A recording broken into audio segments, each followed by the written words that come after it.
안녕하십니까? 여러분, 우리에게 가장 시급한 일은 무엇일까요? 아니, 여러분들에게 가장 시급한 일은 무엇입니까? 대답은 아주 간단합니다. 죽음이 확정된 사형수에게 제일 시급한 일이 무엇일까요? 무엇을 가장 해결해야 될까요? 가장 시급한 문제는 죽음을 해결해야 합니다. 왜냐하면 저나 여러분은 죽음이 확정된 사람입니다. 죽음을 해결한 이후에야 먹는 것, 마시는 것, 또 집, 돈, 건강, 명예 이런 것들이 필요한 것입니다. 여러분, 죽음을 준비하는 신앙, 이것은 임종 직전의 환자들이나 사형수에게 필요한 말이 아닙니다. 바로 우리에게 질문해야 할 주제입니다.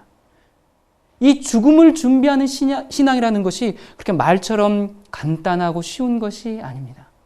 내 생명이 오늘 여기서 끝난다면 여러분은 준비되었습니까? 죽음 앞에서도 하늘이 주는 평안함을 소유하고 하나님을 찬양할 수 있는 믿음이 준비되었습니까? 여러분, 우리가 살고 있는 이 시대는 더 이상 역사가 진행될 수 없는 마지막 시대에 살고 있습니다. 인류가 시작된 이래로 경험해보지 못한 엄청난 환란이 곧 우리 앞에, 이 눈앞에 다가오고 있습니다. 여러분은 그것을 보십니까? 그것을 느끼십니까? 바람이 불고 있습니다. 세상을 보호하고 있던 하나님의 손은 곧 놓아지려고 하고 있습니다. 여러분, 준비하셔야 됩니다. 죽음이라는 것이 먼 미래의 일이 아닙니다. 생기발랄한 10대도 또 건장한 20대도 이제 곧 다가올 이 죽음 앞에 두려움 없이 설 수 있는 신앙을 간직할 시기가 드디어 되었습니다. 여러분, 세상에 웃을 일이 별로 없습니다. 앞을 봐도 웃을 일이 없고 옆을 봐도 웃을 일이 없습니다. 사람들은 고통당하고 돈 때문에 울부짖음과 싸움이 그치질 않고 질병과 싸우고 괴롭고 무시당하고 모욕당하고 가난의 굴레는 끝이 없고 또 신경질적인 짜증과 분노의 소리가 오늘도 우리의 귓가에 들려오고 있습니다. 저마다 가슴 아프고 한 맺힌 사연들을 가지고 있어요. 어디 하나 밝은 데가 없습니다. 그러나 계시록 끝을 보면 웃을 일이 생깁니다. 웃으며 살 일이 거기 생깁니다. 왜냐하면 우리에게 약속한 영광스러운 결과 때문에 그렇습니다. 여러분, 마음에 죄가 없고 하나님께 온전히 굴복한 사람은 죽음이 두렵지 않습니다. 오늘 죽음의 문제를 해결하셔야 됩니다. 더 늦출 시간이 없습니다. 우리가 죽음의 문제를 해결한 다음에는 우리가 사는 이 세상의 역사가 어디로 흘러가는지, 역사가 존재하는 그 목적과 그 의미를 찾는 일이 가장 시급한 일입니다. 오늘날의 세상을 초호화 타이타닉에 비교할 수 있습니다. 여러분, 당시 최고의 선박이었죠. 아주 빠른 속도를 자랑할 뿐만 아니라 그 키 크기와 이 시설이 아주 초인류였습니다. 그런데 문제는 배가 가라앉기 시작한 것이라는 것입니다. 여러분, 이런 배를 타고 계시다면 여러분의 심정이 어떻겠습니까? 행복하시겠습니까? 그게 지금 지구의 모습입니다. 호화스러워요. 아주 편리하죠. 아주 급속도예요. 빨라요. 최고급이에요. 최신식이고 베스트, 최고입니다. 그러나 문제는 지금 이 배는 침몰하고 있다는 사실입니다. 자원은 고갈되고 마실 물은 오염되고 지구는 쓰레기 더미로 변해가고 문명은 발달하지만 인간성은 극악해지고 있습니다. 무서운 피비린내 나는 싸움이 언제 어디서나 터지고 있습니다. 그런가 하면 70억이 넘는 이 인구를 지탱할 힘이 없어서 지구는 낡아지고 새고 구멍나고 있습니다. 자원은 고갈되고 하루 100종 이상씩 생명체가 사라지고 있습니다. 수십여 개의 국가들이 스스로 몇 번씩 자멸하고도 남는 핵무기와 화학무기들을 산더미처럼 쌓아놓고 있습니다. 여러분, 불과 얼마 전에 2012년 3월에 53개국 정상과 이 국제기구 대표들이 서울에 모였었죠. 그래서 뭘 했습니까? 핵안보 정상회의라는 것을 했습니다. 온 세상이 이 테러와 핵전쟁에 대한 두려움에 떨고 있습니다. 여러분, 인류의 시대를 이게 각 시대적으로 구분해 놓은 것이 있습니다. 여러분, 구석기를 뭐라고 합니까? 팰리오릭 에이지라고 하죠. 그러면 신석기는 뉴스톤 에이지, 청동기는 브론즈 에이지, 그리고 철기는 아이론 에이지, 그렇다면 지금은 무슨 에이지일까요? 지금은 어떤 에이지일까요? 어느 학자가 이야기하기를 지금은 가비지다 그랬어요. 쓰레기 같은 시대에 살고 있는 것입니다. 우리는 지금 그런 시대에 살고 있습니다. 이런 상황에서 우리 모든 사람의 운명을 지닌 이 지구의 역사는 지금 어디로 가고 있는 것일까? 어디로 돌진하고 있는 것인가? 타이타닉보다도 더 위험천만한 상태에 있고 거기에 승선한 승객보다도 훨씬 많은 전 인류의 운명을 싣고 이 지구는 지금 파멸을 향해 치닫고 있습니다. 그냥 어차피 침몰할 거 그냥 즐기다가 죽자. 그럼 그런 단세포 동물 같은 생각을 하고 계십니까? 이때쯤 되면 우리를 존재케 한 창조주 하나님에 대한 관심과 우리의 존재 이유를 심각하게 생각해 봐야 하지 않겠습니까? 여러분, 지구 역사가 시작한 곳이 어딘지 혹시 아십니까? 아담과 하와가 있던 에덴 동산이 어딘지 아십니까? 메소포타미아입니다. 여기가 에덴 동산이에요. 여러분, 학교 다닐 때 인류 문명의 발생지가 어디라고 배우셨죠? 메소포타미아. 에덴 동산부터 시작합니다. 성경을 빼면 역사를 쓸 게 없습니다. 바벨론, 아시리아, 유대인은 셈족입니다. 이집트, 에디오피아는 함족이고 인도, 유럽은 야벳 족속입니다. 이 셈, 함, 야벳이 누구죠? 누굽니까? 그게 알고 보면 노아의 세 아들 이름입니다. 세상 사람들이 아무리 하나님의 역사를 벗어나려고 해도 성경을 빼면 역사가 존재할 수가 없습니다. 셈, 함, 야벳, 이게 전부 노아 아들 이름이에요. 전부 성경 역사입니다. 그렇게 역사가 계속되다가 마침내 하나님께서 아브라함을 부르셔서 하나님의 백성 이스라엘의 역사가 나오기 시작합니다.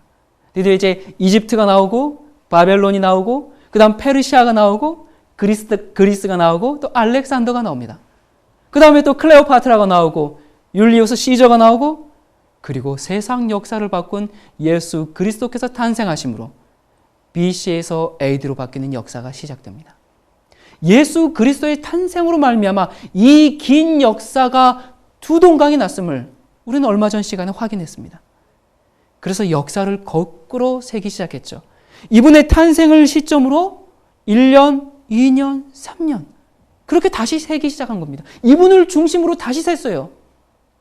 누가 뭐래도 예수 그리스도는 세계 역사의 중심임을 아무도 부인할 수 없다는 놀라운 사실입니다. 이때쯤 로마는 이제 원형극장에서 세계 모든 문화의 중심지가 되는 그런 이야기가 나옵니다. 그 다음 로마가 망하고 유럽의 나라들이 갈라지고 또 갈라지고 해서 오늘날의 지구촌이 되었습니다. 하나님께서는 인간을 창조하셔서 행복한 가정을 이루기를 원하셨습니다. 이루게 하셨습니다. 하나님이 주례하셨죠. 그리고 에덴 동산에 신혼집을 꾸며주셨습니다. 그래서 그들은 6째 날 창조됐고 해질 무렵에 결혼식을 올렸습니다. 그런데 그 다음에 비극이 벌어집니다. 이 사탄이 이 행복한 가정을 하나님의 말씀에 불순종하도록 유혹하기 시작했습니다. 그래서 이 최초로 부모와 자식 간에 문제가 생겼어요. 여러분, 인류 역사 가운데서 자식 때문에 제일 먼저 속 썩은 분이 누군지 아십니까? 자식 때문에 제일 먼저 속 썩으신 분이 하나님이십니다. 최초의 가출 자식이 생겼어요. 아담아, 내가 어디 있느냐? 집 나간 자식을 찾으려고 하나님이 나서셨습니다. 자, 이제부터 벌어지는 이 세상에 벌어지는 역사가 이제 무슨 역사인가? 이 창세기 3장 15절에 보면 하나님께서 이제 사탄에게 이런 말씀을 하십니다. 내가 너로 여자와 원수가 되게 하고 너의 후손도 여자의 후손과 원수가 되게 하리니 여자의 후손은 내 머리를 상하게 할 것이요 너는 그의 발꿈치를 상하게 할 것이니라 하시고 이 불행을 당한 여자에게 이제 또 하나님께서 말씀하십니다. 내가 자식을 낳을 것인데 너를 이렇게 불행에 빠지게 한 너의 원수를 내 자식이 갚을 것이다. 자, 그래서 계시록 12장에 보면 1절과 2절에 하늘에 큰 이적이 보이니 해를 입은 한 여자가 있는데 그 발 아래는 달이 있고 그 머리에는 12별의 면류관을 썼더라. 이 여자가 아이를 베어 해산하게 되매 아파서 애써 부르짖더라. 여기 보니까 순산이 아니라 난산이에요. 굉장히 힘들게 아이를 낳고 있어요. 그런데 이어지는 이 계시록 12장 3절과 5절에 보니까 하늘에 또 다른 이적이 보이니 보라, 한 큰 붉은 용이 있어 머리가 7이요 뿔이 10이라. 그 여러 머리에 7 면류관이 있는데 그 꼬리가 하늘 별 3분의 1을 끌어다가 땅에 던지더라. 용이 해산하려는 여자 앞에서 그가 해산하면 그 아이를 삼키고자 하더니 여자가 아들을 낳으니 이는 장차 철장으로 만국을 다스릴 남자라. 그 아이를 하나님 앞과 그 보좌 앞으로 올려가더라. 여기 계시 가운데 나타난 이 여자가 아이를 지금 낳으려고 하고 있죠. 아이를 낳으려고 애를 쓰고 있는데 10뿔 가진 붉은 용이 이 여자가 아이를 낳으면 아이를 삼키려고 지금 대기하고 있습니다. 이 계시록에 나타난 이 여자 어디서 많이 본 여자 아닙니까? 맞습니다. 창세기 3장 15절에 바로 그 여자입니다. 그 여자가 누구를 낳겠다고요? 인간의 구주이신 예수 그리스도. 여러분, 이 아이는 여자를 불행에 빠뜨린 옛뱀, 용, 사탄과 원수가 된다고 했습니다. 마침내 이 여자가 아이를 낳으려고 막 애를 쓰고 있는데 그때 옛뱀, 곧 마귀라고도 하는 이 붉은 용, 10뿔 가진 짐승이 이 아이가 나오면 삼키기 위하여 대기하고 있는 장면입니다. 그렇다면 이 여자는 누굽니까? 이스라엘이죠. 우리가 이미 지난 시간들에서 공부했었습니다. 이 여자가 왜 12별의 면류관을 쓰고 있죠? 이스라엘은 12지파로 이루어져 있습니다. 야곱의 12아들. 그래서 이 여자가 12별의 면류관을 쓰고 있죠. 이 아이는 보라, 처녀가 잉태하여 아들을 낳을 것이요 했던 바로 그 예수 그리스도입니다. 자, 그렇다면 이 10뿔 달린 붉은 용, 이 짐승은 누구입니까? 우리가 이 짐승에 대한 신론적으로 해야 되겠죠? 이 여자와 아이는 누군지 알았으니까 10뿔 가진 짐승, 이 용이 누구인가? 네, 우리는 이미 창세기 3장과 또 다니엘서 2장, 다니엘서 7장 등을 통해서 많은 연구를 했습니다. 그렇기 때문에 오늘 그 문제들을 자세히 다루지는 않을 것입니다. 그러나 다만 역사적인 관점에서 복습한다 생각하시고 몇 가지만 간단하게 짚어본 후에 우리가 계속 이어나가도록 하면 좋겠습니다. 다니엘서를 알아야 계시록을 알 수 있습니다. 다니엘서 7장에 보면 다니엘 시대부터 세상 끝날까지 역사를 알리는 예언이 나옵니다. 우리 다니엘서 7장 1절부터 3절을 한번 보도록 하겠습니다. 바벨론 왕 벨사살 원년에 다니엘이 그 침상에서 꿈을 꾸며 뇌 속으로 이상을 받고 그 꿈을 기록하며 그 일의 대략을 진술하니라. 다니엘이 진술하여 가로되 내가 밤에 이상을 보았는데 하늘엔 내 바람이 큰 바다로 몰려 불더니 큰 짐승 넷이 바다에서 나왔는데 그 모양이 각각 다르니 라고 이야기합니다. 자, 그러면 이어서 그럼 첫 번째 짐승이 무엇인가? 첫째는 사자와 같은데 독수리에 날개가 있더니 내가 볼 사이에 그 날개가 뽑혔고 또 땅에서 들려서 사람처럼 두 발로 서게 함을 입었으며 또 사람의 마음을 받았으며. 자, 그 다음에 사자가 지나가고 5절에 다른 짐승 곧 둘째는 곰과 같은데 그것이 몸 한편을 들었고 그 입의 잇사이에는 새 갈빗대가 물렸는데 그에게 말하는 자가 있어 이르기를 일어나서 많은 고기를 먹으라 하였으며. 자, 이거 보니까 사자가 지나가고 다음 나온 짐승이 곰인데 입에 새 갈빗대를 물고 있어요. 자, 그러면 첫 번째는 사자, 두 번째는 곰, 그리고 세 번째는 내가 또 본즉 다른 짐승 곧 표범과 같은 것이 있는데 그 등에는 새의 날개 넷이 있고 그 짐승에게 머리 넷이 있으며 또 권세를 받았으며. 여기 보니까 표범이 하나 나오는데 머리가 넷이에요. 그리고 새의 날개를 단 그런 표범이 나왔습니다. 그리고 아주 빠른 속도로 세상을 휘젓는 것을 봤어요. 아주 큰 권세를 가졌습니다. 자, 그 다음 네 번째 짐승이 나오죠. 7절에 내가 밤 이상 가운데 그 다음에 본 넷째 짐승은 무섭고 놀라우며 또 극히 강하며 또 큰 철 이가 있어서 먹고 부서뜨리고 그 나머지를 발로 밟았으며 이 짐승은 전에 모든 짐승과 다르고 또 10뿔이 있으므로.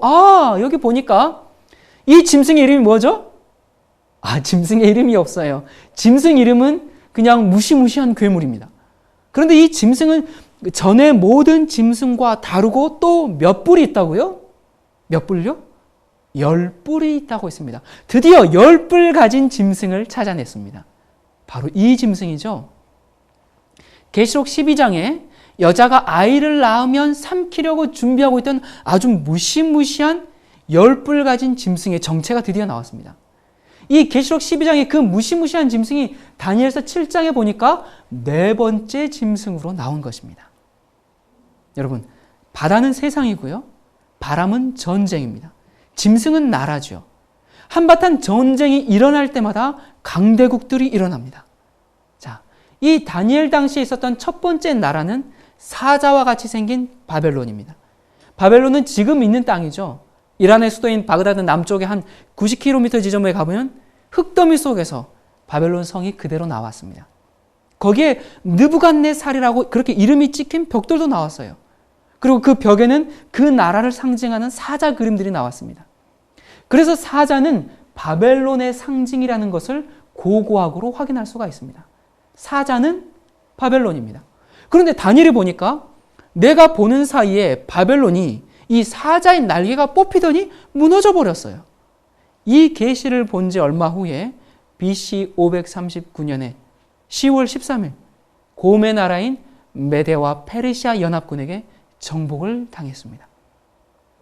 자, 그러면 두 번째 나온 짐승은 무슨 짐승인가?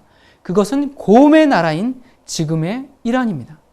그런데 이 갈비뼈 셋을 물고 있죠?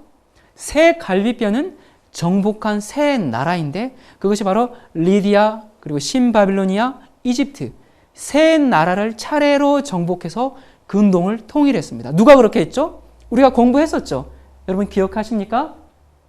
다리우스 황제가 그렇게 했습니다. 여러분 지금 제가 이렇게 설명드리는 얘기는 제 이야기가 아닙니다. 브리테니커 백과사전의 그 서양사 얘기를 제가 지금 그대로 하고 있는 것입니다. 다니엘서 얘기가 거기에 그대로 나옵니다. 성경 예언 그대로 세상의 역사가 진행이 되었어요. 자, 이 두 번째 곰의 나라인 페르시아를 멸망시킨 나라는 표범과 같이 작은 나라, 그러나 날쌘 알렉산더의 나라입니다. 페르시아가 망한 다음에 그리스 헬라가 나오죠. 날개가 달렸다는 것은 신속하다는 얘기입니다. 20살의 왕이 된 이 알렉산더는 이 장창부대 팔랑스 기마병을 이끌고 쏜살같이 정복했습니다. 아마 그냥 그대로 놔뒀으면 한국까지 왔을 것입니다. 전쟁은 오래되었죠. 벌써 이제 군사들이 집을 떠난 지 10년이 넘어요. 그래서 이제 인도의 겐지스 강과 이 달 밝은 밤에 떠오르는 달을 보면서 병사들이 훌쩍훌쩍 울기 시작하는 것입니다. 폐하, 돌아갑시다. 그때 탈영병이 생겼습니다. 하도 싸움을 오래 하니까 이 탈영병이 생겨서 훈자라는 데로 도망을 갔습니다. 그래서 알렉산더가 회군에서 돌아오게 되죠. 그래서 바벨론을 세계의 수도로 만들기 위해서 거기서 날마다 술을 마시고 그렇게 지내다가 열대병인 습지열에 걸려서 33살 젊은 나이에 세상을 마치게 되었습니다. 세상은 정복했어도 자기는 정복하지 못했습니다. 술에 함나기도 했어요.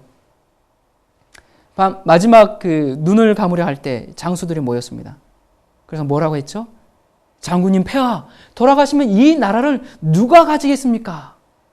그때 알렉산더는 주먹을 쥐면서 이렇게 이야기했습니다. 뭐라고 했죠? 힘센 자가 가져라. 그리고는 눈을 감았습니다. 자, 그래서 드디어 힘센 사람들의 춘추전국 시대가 왔습니다. 계속 싸움을 하고 계속 전쟁을 했습니다. 그래서 정확히 입소스 전쟁 끝에 알렉산더의 나라는 넷으로 정확하게 쪼개졌습니다. 여러분 이 표범의 머리가 몇 개였죠? 넷. 카산더, 리스마커스, 셀루커스, 프톨레미. 정확하게 네 나라로 쪼개졌습니다. 여러분 이게 역사인데 이것이 성경에 나온 예언입니다. 그대로 됐습니다. 자, 이렇게 알렉산더가 쓰러진 다음에 10뿔 가진 네 번째 나라는 무슨 나라인가? 로마입니다. 그리스를 멸망시키고 지중해와 유럽을 통일한 것은 철의 나라 로마였습니다. 로마가 지중해를 제패했죠? 10뿔이 있고 철 1을 가졌다고 했습니다. 여러분 로마와 같이 강한 정치와 강한 군대를 가졌던 나라는 없었습니다. 그런데 다니엘서에서는 해석하기를 로마가 이 넷째 나라가 10나라로 분열된다고 그렇게 이야기하고 있습니다. 왜 무너졌는가? 그때 중국은 한 나라인데 한무제가 들어서면서 흉노족을 토벌하기 시작했습니다.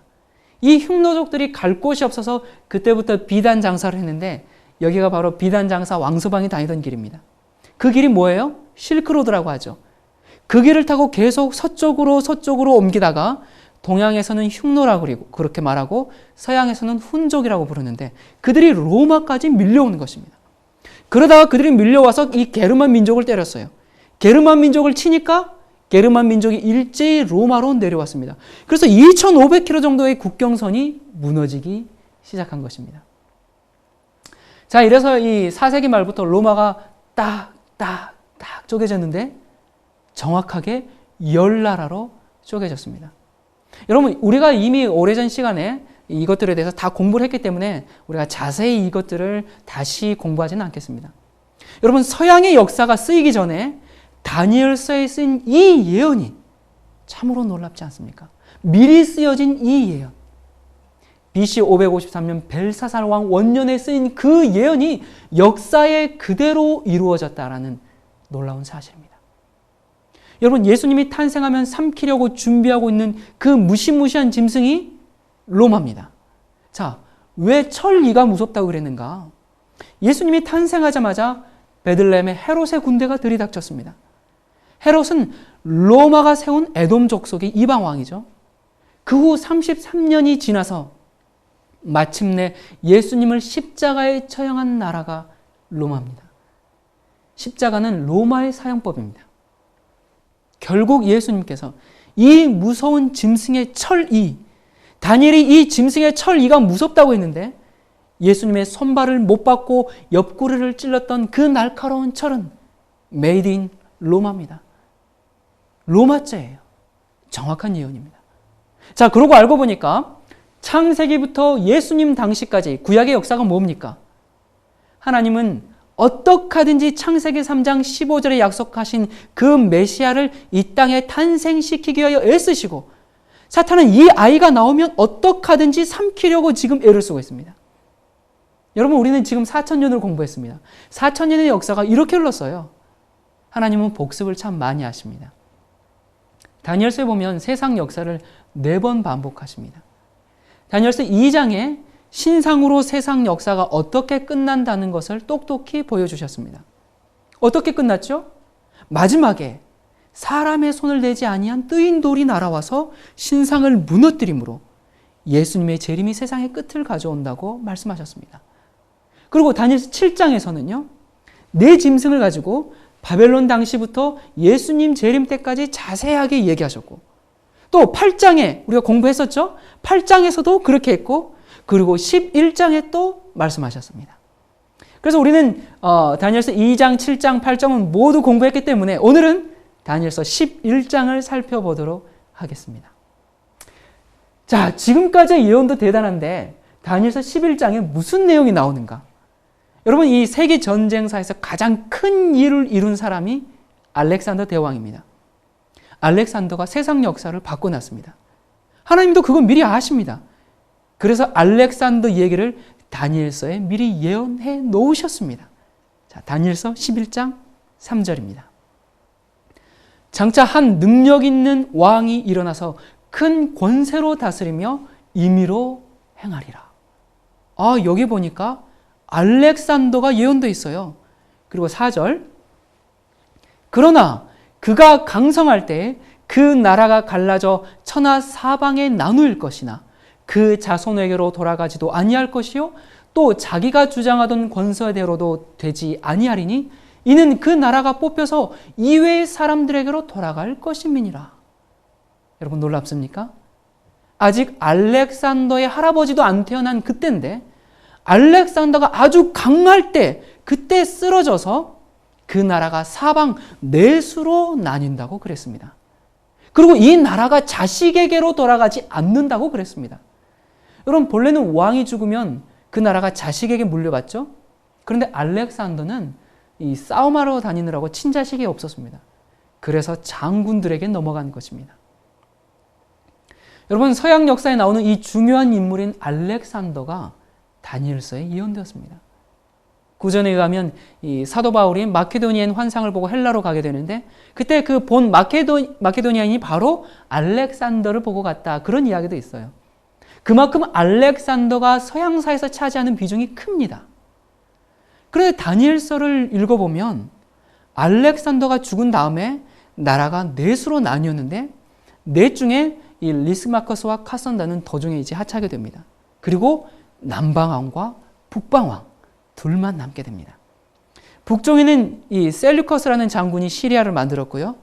남쪽에는 프톨레미라는 장군이 이집트를 장악해서 두 나라가 싸우기 시작합니다. 다니엘서에 보면 이 두 나라가 싸우다가 북쪽이 이깁니다. 그래서 북쪽이 이겨서 이 남쪽 이집트를 거의 멸망시키려고 하려고 하는 바로 그때 무슨 일이 벌어지는가? 우리 다니엘서 11장 16절입니다. 오직 와서 치는 자가 임의로 행하리니 능히 그 앞에 설 사람이 없겠고 그가 영화로운 땅에 설 것이요 그 손에 멸망이 있으리라. 여기 보니까 남쪽과 북쪽이 막 싸우고 있는데 그 틈에 제3자가 나타납니다. 여러분 헬라가 둘로 갈라져서 거의 망할 무렵에 지중해를 제패한 것이 로마입니다. 이태리 반도에서 일어난 라틴 민족의 로마가 개입해서 북쪽 시리아한테 더 이상 남쪽 이집트를 이제 치지 말도록 그렇게 선을 그었습니다. 그리고는 자기가 차례차례 정복해 나가기 시작합니다. 먼저 로마가 기원전 168년에 마케도니아를 멸망시키고 64년에 시리아를 멸망시켰습니다. 그 다음에 점점 밑으로 내려오면서 영화로운 땅에 들어옵니다. 여러분 영화로운 땅은 예루살렘입니다. 유대를 정복했습니다. 그리고 그 밑으로 더 내려오면 뭐가 나오죠? 이집트가 나옵니다. 자, 다니엘서 11장 17절입니다. 여기 보니까 그가 결심하고 전국에 힘을 다하여 이르렀다가 그와 화친할 것이요 또 여자의 딸을 그에게 주어 그 나라를 패망케 하려 할 것이나 이루지 못하리니 그에게 무익하리라. 여러분 이때 로마에서는 율리우스 카이사르가 대군을 이끌고 마케도니아, 이 시리아, 예루살렘 이렇게 멸망시킨 다음에 남쪽으로 와서 이집트까지 오게 됩니다. 이 로마인 이야기에 보면 로마 역사에서 가장 위대한 왕으로 언급되어 있는 왕입니다. 여러분 로마 황제를 가이사, 시저 그렇게 부르죠. 이 말은 바로 이 율리우스 카이사르, 이 카이사르의 이름에서 따온 것입니다. 독일의 카이저, 또 러시아의 차르 이런 말들이 다 황제를 뜻하는데 그게 다 바로 이 사람의 이름에서 유래된 것입니다. 여러분 7월이 뭐예요? 영어로 7월이 줄라이죠. 그것도 바로 이 사람의 이름에서 유래한 것입니다. 우리가 사용하고 있는 달력, 그러니까 1년을 365일로 정하고 또 4년마다 1일을 더한 윤년이 들어간 이 달력을 만들었는데 그것을 우리가 율리우스라고 합니다. 여러분 이 율리우스는 세계 역사를 바꾼 사람이기도 하지만 달력의 역사에서도 획기적인 일을 한 왕입니다. 지금은 이제 그 율리우스라고 해서 조금 더 보충된 그레고리라고 우리가 쓰고 있습니다. 자, 어쨌든 여기 보니까 그러나 그와 화친할 것이요 라고 말씀하고 있습니다. 이집트와 화친한다고 했는데 왜 화친하게 됐는가? 여기 보니까 여자의 딸을 그에게 주어. 그는 누구예요? 율리우스 카이사르입니다. 여자의 딸을 카이사르에게 주어서 그 나라를 패망케 할 것이나 이루지 못하리니 그에게 무익하리라 라고 이야기하고 있습니다. 자, 이게 무슨 얘기인가? 여러분 로마는 원래 왕이 없습니다. 아주 백성들은 자존심이 강해서 왕을 필요로 하지 않고 원로원만 있었습니다. 자, 그러다가 카이사르, 크라수스, 그리고 폼페이우스 이 세 사람이 제1차 삼두 정치를 실시했는데 카이사르의 세력이 점점점 커지니까 이 크라수스와 폼페이우스가 이 BC 49년에 보수주의자들과 손을 잡고 카이사르에게 군대를 떠나라고 그렇게 이제 명령을 내리죠. 그런데 카이사르가 그때 고심하다가 유명한 말 한마디를 던지고 내전을 시작합니다. 혹시 카이사르가 그때 내전을 일으킬 때 했던 말이 무엇인지 아십니까? 그때 카이사르가 주사위는 던져졌다라는 말과 함께 내전을 일으킵니다. 그런데 내전이 일어난 지 60일도 안 돼서 카이사르가 승리하게 됩니다. 자, 그래서 이제 폼페이우스가 어떻게 해요? 도망가야 되겠죠? 계속 도망갔는데 이집트로 도망갔습니다. 그래서 그를 쫓아서 계속 이집트까지 갔는데 폼페이우스가 이집트에서 암살을 당하고 말았습니다. 그래서 이 폼페이우스를 쫓아서 이집트로 건너간 이 카이사르가 그곳에서 운명의 여인을 만나는데 그 여인이 바로 이집트의 마지막 왕, 여자 파라오 클레오파트라입니다. 여러분, 당시 이집트는 이 프톨레미 왕조가 다스리고 있었습니다. 프톨레미? 여러분, 어디서 많이 듣던 이름 아닙니까? 어디서 들어봤죠? 네, 알렉산더의 네 장군 중에 한 명이었죠. 알렉산더가 대제국을 건설한 직후에 사망하자 제국은 네 장군 누구였죠? 카산더, 리시마커스, 셀루커스, 그리고 프톨레미. 이 네 장군이 나눠서 갖게 되었는데 그 중에 이집트를 차지한 것이 바로 프톨레미입니다. 프톨레미는 이 기원전 69년 이 프톨레마이오스 12세의 셋째 딸로 태어났습니다. 이 프톨레미 왕조는 혈통을 보존하기 위해서 근친혼을 법으로 정했어요. 왜냐하면 자, 프톨레미는 어느 나라 사람일까요? 이집트 사람입니까? 그리스인이죠. 클레오파트라는 이집트 여인이 아니에요. 그리스 여인입니다. 약 300년 전에 프톨레미가 이집트를 다스리면서부터 이집트의 파라오가 그리스 여인으로 바뀌어버린 것이죠. 역사를 보면 이 프톨레미 왕조는 300년 동안 아주 통치를 잘했습니다. 자신들의 그 그리스 문화를 고집하지 않고 섬기는 신이라든지 문화, 의복, 생활 이 모든 부분에서 철저히 이집트화 했습니다. 그러나 이 왕족의 혈통을 유지하기 위해서는 이집트인과 결혼을 하지 않았죠. 자, 그래서 외국인이 왕이 돼서 통치를 아주 잘하긴 했는데 이집트 보수파들은 그리스인 왕조를 축출하기 위해서 300여 년 동안 끊임없이 반란을 일으켰습니다. 이집트 입장에서는 또 그게 당연하죠. 자, 이 클레오파트라 아버지는 이 마지막 통치 1년을 클레오파트라와 함께 섭정을 했습니다. 그러니까 다음 후계자로 클레오파트라를 내정하고 정치를 가르친 것이죠. 그래서 클레오파트라는 어려서부터 아주 방대한 양의 독서로 그때 당대 누구도 따를 수 없는 그런 지식을 갖추고 있었습니다. 그리고 의학, 과학, 철학 이런 많은 부분의 저술들을 남겼습니다. 그리고 300여 년 동안 프톨레미 왕조 어느 누구도 이집트어를 사용하지 않았는데 클레오파트라는 이집트어는 물론 유대어까지 무려 한 10여 개국의 그 언어에 능통했다고 합니다. 그러니까 이제 그 클레오파트라가 이집트어를 하면서 이집트 국민과 더욱더 가까워지고 그렇게 통치죠. 자, 그래서 또 10여 개국의 언어를 통하면서 이집트의 무역도시 알렉산드리아를 기점으로 수많은 나라들이 이렇게 무역을 했는데 그 나라들의 언어를 다 구사한 것입니다. 그러면서 당시 최대 부강국으로 이집트를 성장할 수 있게 만들었습니다. 이집트의 경제를 활성화하기 위해서 금화 가치를 3분의 1로 격화해서 수출을 증대하고 또 의무 공채를 발행하는 것으로 역사는 기록하고 있습니다. 그러니까 이 여인은 경제마저 해박했었다는 그런 이야기가 됩니다. 여러분, 우리가 아는 클레오파트라, 그것은 로마인들이 이 승자의 관점에서 쓴 것이 대부분이기 때문에 우리가 클레오파트라 하면 그냥 미인계를 쓰는 어떤 그런 여인 정도로 생각하는데 훗날 다시 역사를 재평가하면서 그녀를 지성을 갖춘 탁월한 정치적인 능력과 외교적 수완을 갖춘 왕으로 평가하고 있습니다. 함선을 건조하고 또 재정난에 직면한 그런 그 나라의 국고를 채우기 위해서 통화를 조절하고 또 그가 집권하는 동안에는 이집트에서 반란이 일어나질 않았어요. 그리고 기근을 다스릴 줄 아는 아주 영리한 통치자였다고 합니다. 제가 한 다큐를 봤는데 나일강에서부터 이집트까지 알렉산드리아까지 수로를 만들어서 이집트 그 지하에는 거대한 저수지를 만들어놔서 인구가 그때 당시 한 50만 정도가 되는데 여러분 50만이면 굉장히 많은 숫자거든요. 지금은 그러지 않겠지만 거대 도시죠. 그런데 50만 명의 알렉산드리아 인구가 한 번도 기근과 가뭄에 시달려 본 적이 없었다라는 것입니다. 자, 이렇게 이집트에게 가장 인정을 받는 왕이 바로 여왕 클레오파트라였습니다. 자, 그런데 드디어 이제 클레오파트라가 이 남동생과 결혼식을 올리고 왕에 이제 즉위했습니다. 남동생과 공동으로 이제 통치를 시작했죠. 그때 그녀의 나이는 18살, 동생은 10살이었습니다. 처음에는 이 클레오파트라가 이집트의 모든 정치를 다 관장하다시피 했는데 이 남편이자 남동생인 프톨레마이오스 13세가 이제 성장하면서 그를 지지하는 세력이 클레오파트라에게 반기를 든 것입니다. 그런데 결국 권력 투쟁에서 클레오파트라가 패배하게 됩니다. 그래서 유배를 가게 돼요.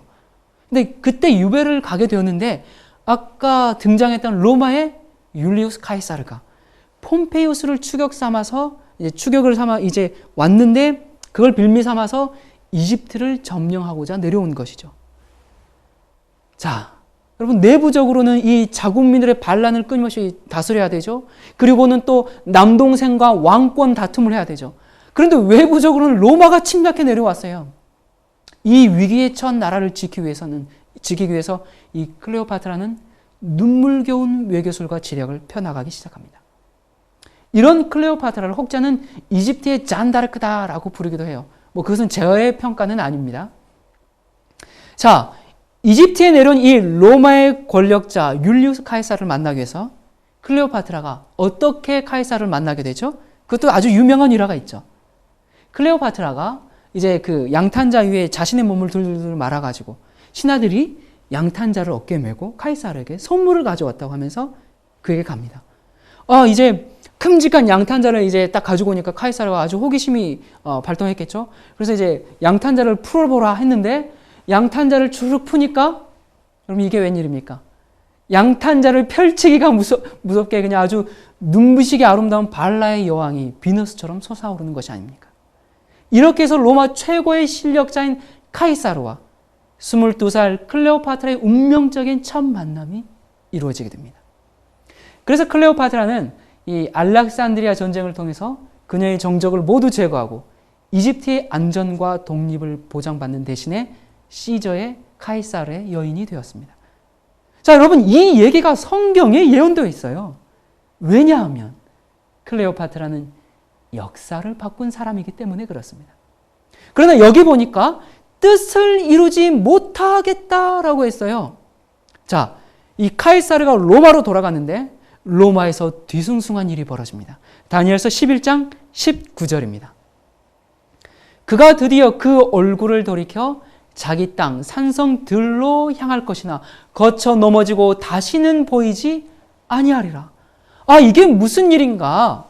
여러분 카이사르는 BC 47년에 소아시아 국가들을 다 격파하고 아주 유명한 승전보를 원론에 보내죠. 혹시 또 그 승전보가 딱 세 마디로 된 승전보인데 혹시 아십니까? 왔노라, 보았노라, 이겼노라. 이 세 마디로 된 아주 유명한 승전보를 원론으로 보내죠. 그런데 모두가 그 소식을 기뻐하는 것은 아니었습니다. 카이사르의 세력이 커지는 것을 두려운 이 귀족 세력이 BC 44년 원로원 회의장에 들어가는 카이사르를 칼로 암살하게 되죠. 그때 죽이게 되죠. 14명의 귀족들에게 둘러싸여서 무차별적으로 카이사르를 찔렀는데 그를 죽인 사람 가운데 누가 있었어요? 그의 친구 브루투스가 포함되었습니다. 이때 카이사르가 마지막으로 무슨 얘기를 하고 죽게 됩니까? 브루투스, 너까지도. 이런 마지막 신음을 뱉고 죽죠. 이 카이사르는 브루투스를 제2 후계자로 지목해 놓을 만큼 아주 신뢰했던 존재였습니다. 브루투스 너까지로는 말이 바로 여기서 나오는 것이죠. 그 예언이 바로 다니엘서에 나옵니다. 자기 땅에 돌아갔는데 넘어지더라는 것입니다. 자, 이 클레오파트라에게 찬물을 끼얹는 이 사건이 생긴 후에 이제 시저에게 보장받았던 이 이집트의 독립은 다시 불안한 상황에 놓이게 되었습니다. 자, 이 카이사르 사후에 로마는 어떻게 됩니까? 이 카이사르와 함께 전쟁을 하면서 이제 그 탄탄한 군사력을 가지고 있던 안토니우스와 그리고 카이사르가 유언장에 남겨놓은 후계자 옥타비아누스, 그 양분 체제로 놓이게 됩니다. 어느 한쪽이든 한쪽이 이겨야만 끝날 그런 갈등의 시기였습니다. 이 두 세력의 다툼을 지켜보던 이 클레오파트라는 자기의 나라를 위해서 이제 한쪽 편을 둘 수밖에 없는 그런 상황에 처하게 되었습니다. 그런데 이기는 쪽의 편을 들어야 되지 않겠습니까? 그래서 이제 이 클레오파트라가 고민하다가 당시에는 옥타비아누스보다 안토니우스가 훨씬 더 강력한 세력을 이루고 있었습니다. 안토니우스는 이미 강력한 군대를 거느리고 있었고 이 옥타비아누스는 그때 제가 정확하게 기억은 안 나는데 19살 정도였던 것으로 기억합니다. 제가 정확하지는 않아요. 그때는 이제 옥타비아누스가 로마에 있지도 않았어요. 그래서 아주 젊은 아이였죠. 그러니까 이 클레오파트라가 이제 이 둘 중에서 다음 로마를 지배할 자는 안토니우스다라고 그렇게 생각을 했었던 것 같아요. 그래서 안토니우스를 이집트로 불러들이고 그를 유혹하기 시작합니다. 처음에는 이집트 나라를 구원하기 위해서, 이집트의 나라의 안정을 위해서 시작한 일이었지만 그렇게 시작한 안토니우스와 클레오파트라는 이제 둘은 진정으로 서로 사랑을 하게 됩니다. 그런데 이제 안토니우스는 결혼 선물로 엄청난 위권이 걸린 오리엔트 지방의 통치권을 주게 되죠. 그리고 또 여러 이제 그 유언장들에, 그러니까 로마인들은 죽기 전에 유언장들을 많이 써놓더라고요. 그래서 자기 이제 클레오파트라 난 사이에서 난 자녀들에게 또 로마가 속국으로 지배하고 있던 그런 나라들을 유산으로 준다, 그런 얘기를 막 써놨었어요. 어쨌든 이런 일들을 이제 이 로마인들이 알게 되었죠. 물론 이 클레오파트라는 이 로마의 권력자를 애인으로 둔 덕분에 아주 많은 재물과 권력을 소유한 이집트 여왕이 되었지만, 반대로 로마에서는 어떻겠습니까? 아주 이런 일들은 로마인들에게 굉장한 분노를 사게 하는 일이었죠. 그래서 카이사르의 후계자였던 옥타비아누스는 드디어 안토니우스와 클레오파트라에 대항해서 BC 31년 악티움 해전을 일으키게 됩니다. 그 해전의 결과가 어떻게 되죠? 로마의 승리로 돌아가게 됩니다. 패전하게 된 안티오니우스는 자살하게 되고, 그리고 클레오파트라의 품에 안겨서 마지막 최후를 맞이하게 되죠. 그리고 클레오파트라는 진정으로 사랑했던 그 남자의 죽음을 목도하고 모든 희망의 끈을 놓아버립니다. 자, 그러니까 지금 제가 이렇게 짧게 얘기했지만 클레오파트라가 안토니우스를 이집트로 불러서 유혹한 후에 벌써 10년이라는 세월이 지났어요. 그러니까 10년 동안 클레오파트라와 안티오니우스는 결혼을 하고 그렇게 해서 지내왔었습니다. 자, 그런데 이제 이 악티움 해전으로 패전하게 되고, 그래서 이제 가까스로 지금까지 지켜왔던 이집트의 독립도 이제는 끝이라고 생각하게 되었죠. 그리고 또 옥타비아누스의 로마 개선 행렬에 포로로 이리저리 끌려다니면서 모욕을 당하느니 마지막 방법으로 클레오파트라는 과감히 자살을 택하게 됩니다. 한간에는 이제 클레오파트라가 어떻게 자살했다 얘기가 많지만 이집트 코브라에게 물려서 그렇게 자살했다 그런 얘기도 있죠. 어쨌든 이로써 이집트는 이제 주권을 잃고 로마의 속국이 되게 됩니다. 프랑스의 수학자이자 철학자인 파스칼은 이런 얘기를 했죠. 클레오파트라의 코가 조금만 낮아서도 세계 역사는 달라졌을 것이다. 이렇게 말할 만큼 클레오파트라는 세계 역사에 많은 영향을 미쳤습니다. 당대 최정상에 오른 두 남자를 완벽하게 사로잡은 클레오파트라. 그런 클레오파트라가 왜 악티움 해전에서 참패했을까요? 그것은 성경 예언이 그렇게 말하고 있기 때문입니다. 클레오파트라가 이겨버리면 예언이 안 이루어집니다. 자, 이 악티움 해전을 승리로 이끈 옥타비아누스, 그가 누군가? 여러분, 그도 성경에 예언되었을까요? 우리 다니엘서 11장 20절을 한번 읽어보도록 하겠습니다. 그 위를 이을 자가 토색하는 자로 그 나라의 아름다운 곳으로 두루 다니게 할 것이나 그는 분노함이나 싸움이 없이 몇 날이 못 되어 망할 것이요. 그 뒤를 이을 자는 쓰러진 카이사르를 이어서, 여러분 카이사르가 죽은 다음에 그 뒤는 누가 이어요?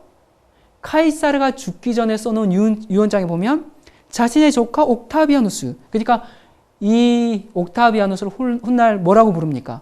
아우구스투스라고 부르죠. 존엄자. 그러니까 이 옥타비아누스를 후계자로 지명해 놓았습니다. 이때 아우구스투스 시대부터 로마는 200년 동안 평화를 누렸습니다. 이때를 팍스 로마나라고 하죠. 세계의 평화가 있었습니다. 싸움이 없었어요.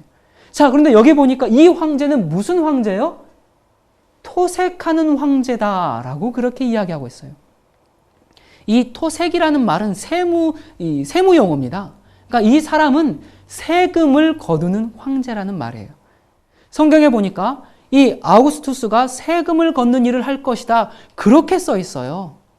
이 얘기가 왜 기록되어 있을까요? 여러분, 제가 지금 왜 이 놀라운 예언을 자세히 말씀드리는지 조금 있으면 이유가 나옵니다. 누가복음 2장 1절을 한번 읽도록 하겠습니다. 이때는 어떤 때예요? 예수님이 탄생하는 때죠. 가이사 아구스도가, 이 아구스도는 누구예요? 바로 아우구스투스 시저입니다. 가이사가 시저죠. 그러니까 카이사르 아우구스투스예요.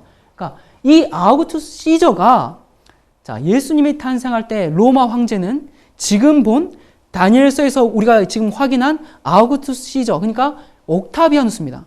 이 가이사 아구스도가 영을 내려 천하로 다 호적하라 하였으니, 여러분, 호적령은 군대 소집할 때와 세금 낼 때 두 가지 목적으로 내리게 됩니다. 이때 내린 것은 유대인들은 군대를 안 가요. 그렇기 때문에 뭘 하러 호적령을 내렸을까요? 세금을 거두기 위해서 호적령을 내렸습니다. 여러분, 어떤 일이 생긴 줄 아십니까? 구약성경 미가서 5장 2절에 예언하기를 하나님의 아들 메시아는 베들레헴에서 탄생한다고 했습니다. 베들레헴은 예루살렘 저 남쪽입니다. 그런데 예수님의 어머니는 베들레헴에서 160km 떨어진 저 북쪽이에요. 북쪽에서 잉태했어요. 그런데 만삭이 됐어요. 산딸이 됐어요. 아기가 곧 나오게 생겼어요. 그런데 예수님 오시기 600여 년 전에 기록된 미가서 5장 2절에 보니까 베들레헴에서 태어난다고 되어 있어요. 여러분, 베들레헴에서 태어나지 않고 저 북쪽인 나사렛에서 태어났다면 예언이 안 이루어질 뻔했습니다. 다른 것이 다 맞아도 출생지가 다르면 그는 다른 사람이에요. 그런데 갑자기 추상 같은 시저의 호정령이 내린 것입니다. 식민지 백성들이 그 명령을 누가 범합니까? 다윗의 고향이 베들레헴이었기 때문에 본적지에 가서 호적을 해야 됩니다. 그래서 어떻게 됩니까? 만삭이 된 마리아를 요셉이 데리고서 160km를 터벅터벅 걸어서 베들레헴까지 오게 됩니다. 여러분, 말이 160km지 요즘처럼 자동차도 없고, 말을 타고 이리 하면서 빨리 달릴 수도 없고, 만삭된 여자가 걸음 오래 걸으면 유산할 가능성이 있는데 도중에 나왔으면 어떻게 됐을까요? 어쨌든 우여곡절 끝에 베들레헴까지 왔습니다. 왔더니 호적하는 때예요. 그래서 사람들이 천지에서 다 모여서 북적북적해요. 객지에 갔던 사람들이 다 돌아왔어요. 거기서 예수님을 탄생시켰습니다. 여러분, 만약에 아우구스투스 시저의 인구조사령이 내리지 않았더라면 예언이 안 이루어질 뻔했습니다. 다니엘서에 왜 아우구스투스 시저의 이름이 기록되었는가? 이 사람의 행적이 예수님 탄생에 영향을 미칠 사람이기 때문에 기록되었습니다. 여러분, 얼마나 놀라운 일입니까? 그래서 아우구스투스 시저를 세금을 걷는 황제라고 이야기한 것입니다. 이 가이사 아구스도가 평화로운 통치를 하다가 서기 14년에 죽었습니다. 그 다음에 여기 다니엘서 11장 21절 22절에 보니까 또 그 위를 이을 자는 한 비천한 사람이라. 나라 영광을 그에게 주지 아니할 것이나 그가 평안한 때를 타서 괴힐로 그 나라를 얻을 것이며 넘치는 물 같은 군대가 그에게 넘침을 입어 패할 것이요 동맹한 왕도 그렇게 될 것이며. 여러분, 이 사람이 누군가? 바로 예수님을 십자가에 못 박은 티베리우스 시저입니다. 동맹한 왕이 뭔가 하면 언약의 왕입니다. 동맹한 왕, Prince of the Covenant, 그러니까 언약의 왕으로서 그리스도를 상징합니다. 예언을 모르는 사람이 이 성경을 번역했기 때문에 이 동맹한 왕이라고 했지만 실제 올바른 번역은 언약의 왕입니다. 다니엘서 9장에 보니까 언약의 왕은 하나님의 구원의 약속을 가지고 이 땅에 오는 예수 그리스도를 가리키는 용어였습니다. 다시 말하면 티베리우스 시저의 군대가 언약의 왕 예수님을 죽일 것이라는 예언입니다. 여러분, 창세기 3장에 여자가 아이를 낳겠다고 했습니다. 그 아이가 누구죠? 예수 그리스도. 이 아이가 탄생해야 죄인이 용서를 받고 인간이 구원을 받습니다. 그러나 이 여자가 아이를 낳으러 가는 길은 참으로 멀고도 험했습니다. 이 아이를 낳을 조상을 삼기 위해서 아브라함을 저 메소포타미아 지방에서 팔레스타인 가나안 땅으로 이민을 시켰어요. 왜냐하면 하나님께서 이 지구를 이렇게 보시니까 당신의 아들을 어디로 보낼까 고민하시다가 아시아와 유럽과 아프리카가 만나는 육교가 어디입니까? 팔레스타인이에요. 거기에 예수님을 착륙시켰습니다. 그래서 전 세계에 복음을 전하게 하신 것입니다. 그래서 아브라함을 이민시키고 이스라엘이라는 나라를 만들었습니다. 그리고 그 예수님이 도착하면 예수님을 유대인들이 영접해서 온 세상에 복음을 전하도록 계획하신 것입니다. 그런데 사탄은 이러한 하나님의 계획이 이루어지지 못하도록 여자가 아이를 낳으러 가는 길에 사자를 보냈습니다. 사자는 바벨론이죠. 유대 나라 사람을 포로로 잡아갔습니다.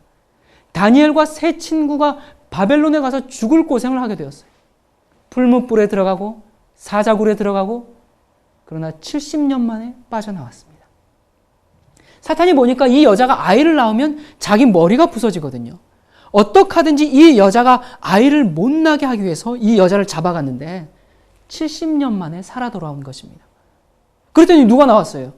이번에는 곰이 나타났어요. 페르시아가 나온 겁니다. 사탄은 이 땅에서 유대인만 죽이면 예수님이 탄생 못하는 것을 알아요.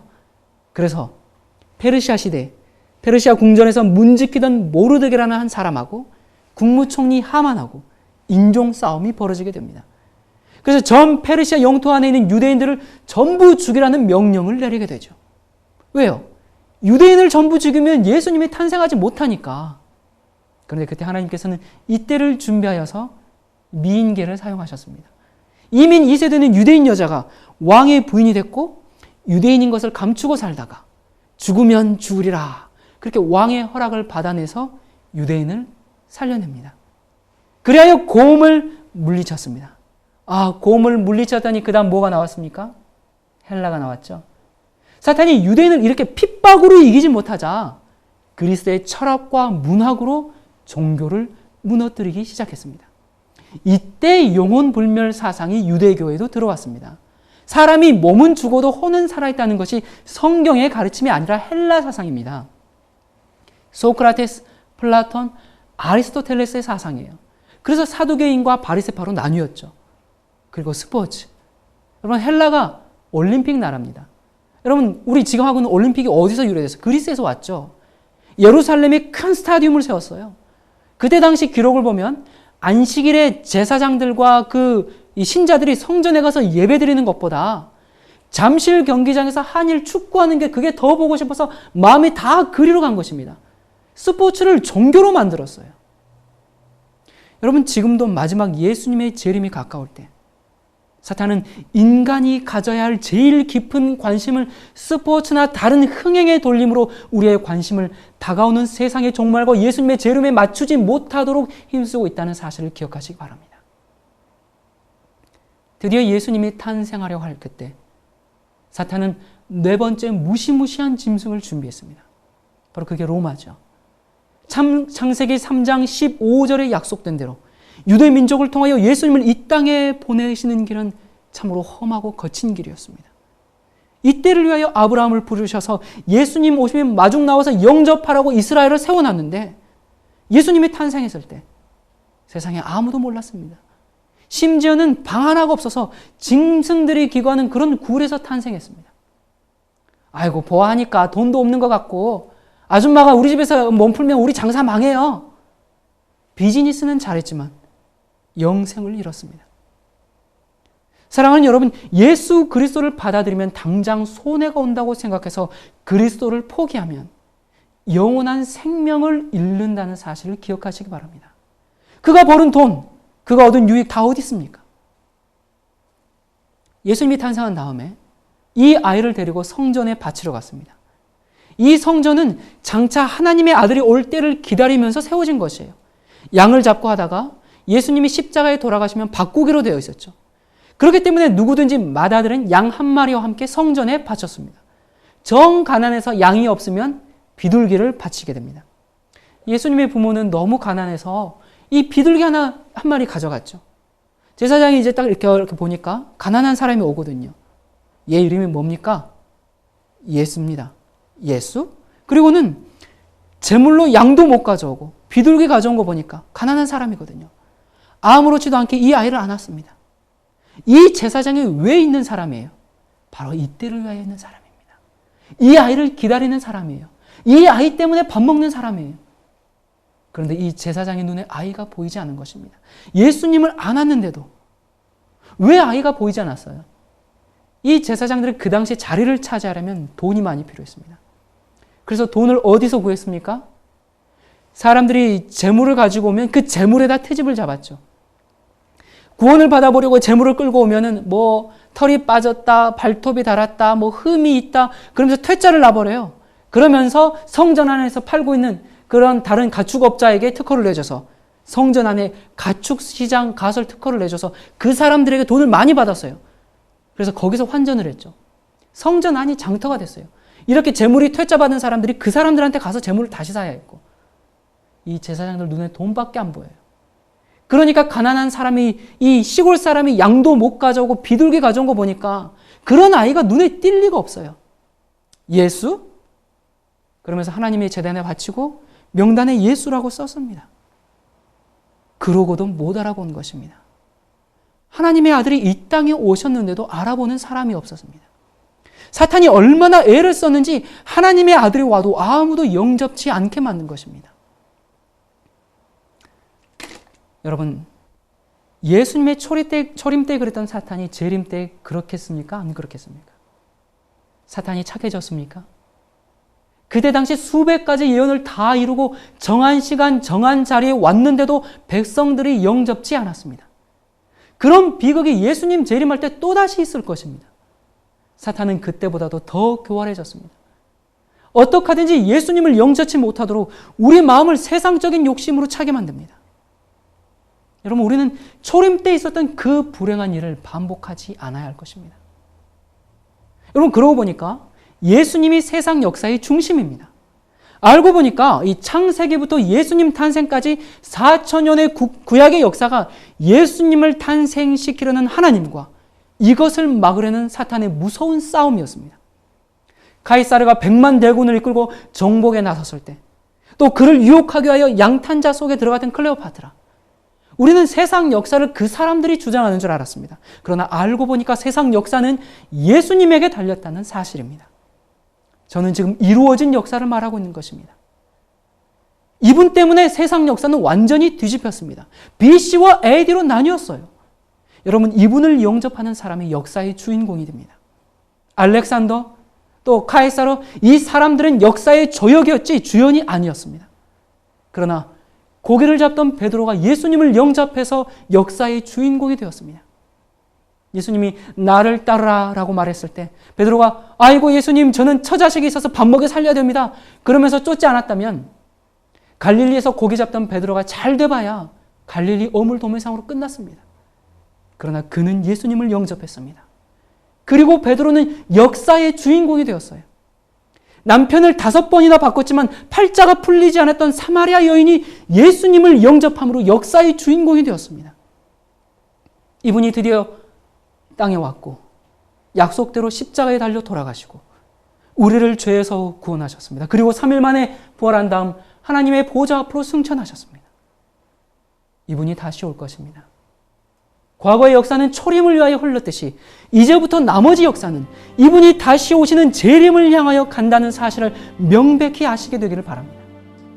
여러분, 예수님께서 재림하실 것을 믿으십니까? 안 믿어도 오십니다.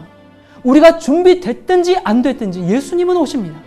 이스라엘 백성이 준비됐든지 안 됐든지 믿든지 안 믿든지 예수님은 오셨습니다. 역사의 중심이 청와대에 있지 않습니다.